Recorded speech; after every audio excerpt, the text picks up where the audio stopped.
এই পৃথিবীটা বড়ই আজব জায়গা। এখানে সব কিছুরই স্থান হবে, আমার অর্জিত সম্পদের স্থান হবে, শুধুই স্থান হবে না, এক সময় আমারই। এসেছি একা, যাবও ফিরে একা, সঙ্গে শুধু আমল ছাড়া আর কিছুই যাবে না।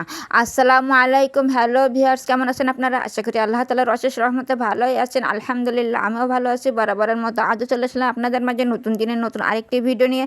আমার ইউটিউব চ্যানেলের পক্ষ থেকে সকলকে আন্তরিক অভিনন্দন এবং মুবারকবাদ। চলুন তাহলে আজকে নতুন ভিডিওটি শুরু করা যাক। ভিউয়ার্স, আজকের ভিডিওটি শুরু করলাম একদম সকাল থেকে বেড গোছাতে চলে আসলাম, আর তখনই মনে পড়লো যে এই 2 দিন যাবৎ খাটটা মোছা হয় না, তাই আজকে আর বিলম্ব করবই না। একদম খাটটা মোছার জন্য প্রিপেয়ার করছি সব কিছুই। প্রথমে নিচে একটা কাপড় বিছিয়ে নিয়ে এখন এই যে খাটটা মোছার জন্য আমি সব কিছু নিচে নামিয়ে দিয়ে ফুল ঝাড়ু দিয়ে সুন্দরভাবে খাটটা ঝেড়ে নিচ্ছি। যেহেতু আমি 3 স্টেপে খাট মুছি, প্রথম স্টেপটা আমার অলরেডি ডান, আর দেখতেই পাচ্ছেন খাটের অর্ধেক আমি এখন নিয়ে নিয়েছি। যেহেতু অর্ধেকটার আমি কাপড় বিছিয়ে মুছে নিচ্ছি, আর বাকি অর্ধেকটা একটু পরেই আমি সেটা মুছে নেব। তা ভিউয়ার্স, যারা আপনারা আমার ভিডিও দেখা শুরু করেছেন কিন্তু ছোট্ট একটি লাইক দিতে ভুলে গেছেন কিংবা দেন নাই, আপনাদের কাছে একান্তই রিকোয়েস্ট, আপনারা অবশ্যই লাইক দিয়ে আমার ভিডিওটা কন্টিনিউ করবেন, কারণ আপনাদের ছোট্ট একটি লাইক আমার কাছে মহামূল্যবান। আপনাদের ছোট্ট একটি লাইকই পারে আমার ভিডিওটা অনেকের কাছে পৌঁছায় দিতে, আর আপনাদের মন্তব্য সেটা তো আমার ভিডিও তৈরি করতে আরও অনুপ্রাণিত করে। তাই অবশ্যই প্লিজ আপনারা লাইক, কমেন্ট, শেয়ার, এবং যদি ভালো লেগে থাকে আমার ভিডিওটা বন্ধ হয়ে সাথে থেকে যেতে পারেন। আপনাদের সাপোর্ট আমার খুবই প্রয়োজন, কারণ আমার ইউটিউবিংয়ে বড় একটা ড্রিম আছে, যেটা পূরণ হবে আপনাদের মাধ্যমে, আল্লাহ তাআলার রহমতের দ্বারা, যেটা আমি সবসময় বলেই থাকি। তা ভিউয়ার্স, দেখুন আপনাদের কথা বলতে আমার খাট মোছা অলরেডি ডান, একদম লাস্ট স্টেপে চলে আসছি। এইবারে পুরো খাটটা একটা গেঞ্জির কাপড় দিয়ে মুছে নিচ্ছে, যেটা আমার লাস্ট স্টেপ। সবসময় আমি আপনাদের দেখেই থাকি, আমার কাজকর্মগুলো আপনাদের কাছে কেমন লাগে সেটা জানাতে অবশ্যই ভুল করবেন না। এখন খাটটা মোছার ডান, এখন খাটের উপরে যেসব জিনিসপত্রগুলো থাকে সেগুলোও মুছে সুন্দরভাবে গুছিয়ে রাখবো। এটা যদি এখন না রাখা হয় সেটা তো অগোছালো হয়েই যাবে, কারণ এই খাটের উপরে এইগুলোই থাকে। সেইটা আমি এখন সুন্দরভাবে মুছে একদম খাট গোছানো আমার ডান। এখন আমি এইখান থেকে চলে যাব বাইরের কাজ কামে। চলুন দেখি, এই যে বাইরে দেখুন কত সুন্দর রোদ বের হয়েছে, আর সকালবেলা উঠানটা এখনও ঝাড়ু দেওয়া হয় নাই, তাই আমি এখন উঠানটা সুন্দরভাবে ঝাড়ু দিয়ে নেব।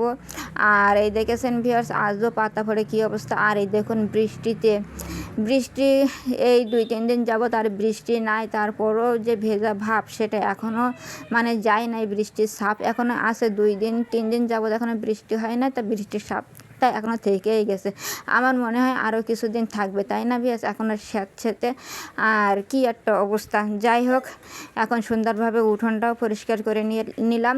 এখন সমস্ত উঠোনটা ঝাড় দেওয়া শেষ। তারপরে দেখলাম এই যে সে আমার গাছের ঝাল অনেকগুলি পেকে গেছে, আর আমার গাছটাও কিন্তু এখন একদম লাস্ট পর্যায়ে, কারণ গাছটা অনেকগুলি ঝাল হয়েছে। এখন গাছটা একদম মানে শেষ পর্যায়ে বৃদ্ধ হয়ে গেছে গাছটা। এখন এই গাছটা কিন্তু আর মনে হয় বেশি দিন ঝাল দিবে না। এখন ঝালগুলো অনেকটাই ছোট হয়ে গেছে, তাই যাই হোক অনেকগুলো পেকে গেছে, সেগুলো এখন আমি এক এক করে সব পেড়ে নেব। মানুষও যেমন বৃদ্ধ হয়, গাছও কিন্তু তেমন বৃদ্ধ হয়। এখন শেষ বয়সে অল্প কিছু ঝাল আছে, আর ঝালগুলো কিন্তু ছোট হয়ে যাচ্ছে। এখন প্রথম দিকে ঝালগুলো অনেক বড় ছিল, এখন ছোট হয়ে গেছে, তারপরেও অনেকগুলি পাকছে। এখন আমি সবগুলি পেড়ে নেবো, আপনাদের সাথে একটু শেয়ার করে দিলাম লাস্ট পর্যায়ে। আর হয়তো দেখানো সম্ভব হবে না, হয়তো গাছটা এখন মরে যাবে কিংবা মেরে ফেলতে হবে। এই দেখুন এখন ঝালগুলি কত ছোট হয়ে গেছে, তারপরে অনেকগুলি ঝাল আমি পেড়ে নিলাম। এটাই হয়তো আমার ঝাল গাছের লাস্ট একদম সিনটা দেখিয়ে দিলাম।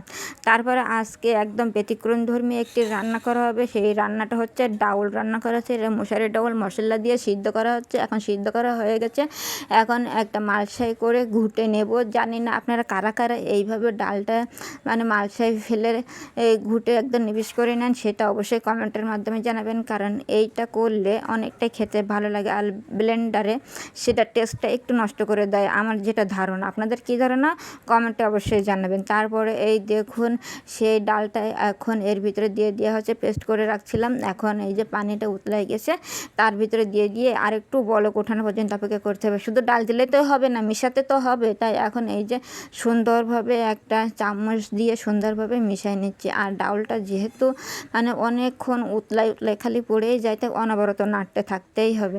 তো যাই হোক, আর একটু ঢেকে দিয়ে আর একটু জাল দিয়ে দেই। আর এখন ডাউলটা একটু নিচে নামিয়ে রাখছিলাম, আর একটা স্টেপ বাকি আছে। এখন আর একটু বাড়তি আরেকটা জিনিস করে নেব, সেটা হলো একটা ডিম ভেজে নেব সুন্দরভাবে। এইটা মশলা দিয়ে ডিমটা সুন্দরভাবে মেখে রাখছিলাম।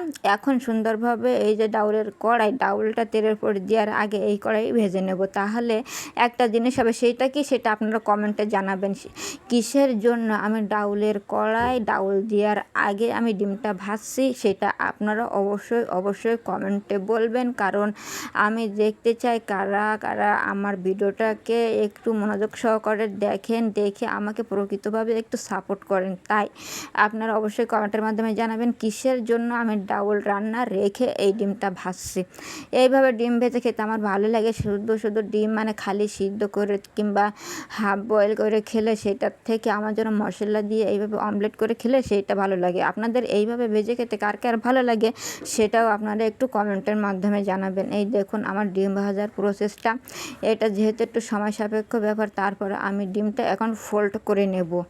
এই দেখুন, মানে খুব সতর্কতার সঙ্গে ফোল্ড করে নিতে হবে, যেহেতু ডিমটা এখনও অনেক পরিমাণ কাঁচা আছে, কেবলমাত্র দেওয়া হয়েছে। আর এই স্টেপটা মানে এই ফোল্ড করার স্টেপটা এইভাবেই মানে এই অবস্থায় করতে হবে।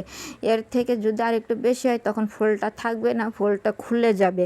তাই এইভাবেই করতে হবে। আল্লাহ রে ভিয়াস, কতটা জ্বলে গেছে তার তো একটু বলবেন না। এই যে কাঠের জাল কখনো নিয়ন্ত্রণ করা যায় না, অনেকগুলি জ্বলে যাচ্ছে, আপনারা দেখছেন তা বলবেন না। সে জাল জ্বলে ডিমটা একবারে পুড়ে কালো হয়ে যাচ্ছে। এখন কি করব, আপনারা তো আমাকে একটু সাবধান করতে পারতেন যে আস্তে মানে জালটা একটু আস্তে দেওয়ার জন্য, তো আপনারা কিছুই বললেন না। তা যাই হোক, কী করবো ভিয়াস, দেখুন তো ডিমটা এখনই তুলে ফেলবো, যেহেতু অনেকটা জাল জ্বলে গেছে, কড়াই প্রচুর পরিমাণে হিট, আর রাখা যাবে না। এখন আমি এক এক করে ডিমটা তুলেই নেব, যেহেতু দেখছেন ভিয়াস খাওয়ার সময় যাতে আর মানে ভাগ করতে না হয়, তাই একেবারে কড়াইয়ের উপর থেকে কত সুন্দরভাবে ডিমগুলো পিস পিস করে কেটে নিলাম। এগুলো খেতে কিন্তু অনেক ভালো লাগে। এই যে আর অর্ধেক ছিল ডিমটা গোলানো, সে আর অর্ধেকটা সেম প্রসেসে আমি ভেজে নেব। আজকে কি রান্না করা হচ্ছে সেটা তো আপনারা বুঝতেই পারছেন।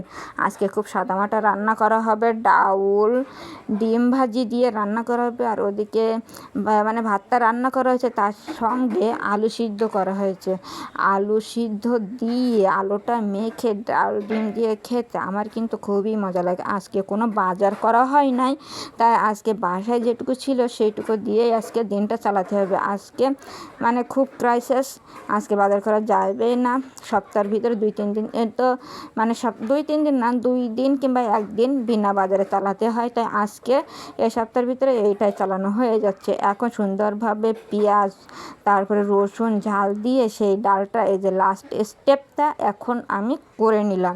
তাহলে কিসের জন্য আপনারা কিন্তু জানাতে ভুল করবেন না। ওই যে ডাল রান্না বাদ দিয়ে ডিমটা কেন ভেজে নিলাম অবশ্যই কিন্তু জানাবেন। এই যে আমার ডাউলটা তেলের পারে দেওয়া হয়ে গেছে, দেখুন তো ভিয়াস কত সুন্দর হয়েছে। আর আপনারা এই ডালগুলো মানে এইভাবে রান্না করা ডাউল কে কে খেতে পছন্দ করেন সেটাও জানাবেন একটু। তারপরে ডিমগুলো এর সাথে অ্যাড করে দেবো, যে ডিমগুলো ভেজে রাখছিলাম সেইগুলো এখন আমি এর সাথে এক এক করে অ্যাড করে দেবো। তা ভিয়াস বাইরের কিছু নয়েজ দেখা যাচ্ছে, যেহেতু প্রতিদিন মানে এই যে ভয়েস দিতে গেলে বাইরের কিছু নয়েজ আসছে, আপনারা প্লিজ একটু কনসিডার করে একটু মনোযোগ সহকারে আমার ভিডিওটা দেখবেন। তারপরে এই যে কিছু পেঁয়াজ সেগুলো আমি ভেজে নিচ্ছি, কারণ এইগুলো ওই যে আলু ভর্তা, তারপরে যে ডাউল ওর সঙ্গে পেঁয়াজ, আর এই যে আমার ফেভারিট শুকনা ঝাল ভাজা, এইগুলো দিয়ে মানে লাল লাল করে মাখিয়ে খেতে আমার কিন্তু খুবই ভালো লাগে। আর এই যে বেগুন ছিল বাসায় কিছু, সেই বেগুনটা ছোট্ট ছোট্ট করে কিউব কিউব করে কেটে এইটা ভাজি করব।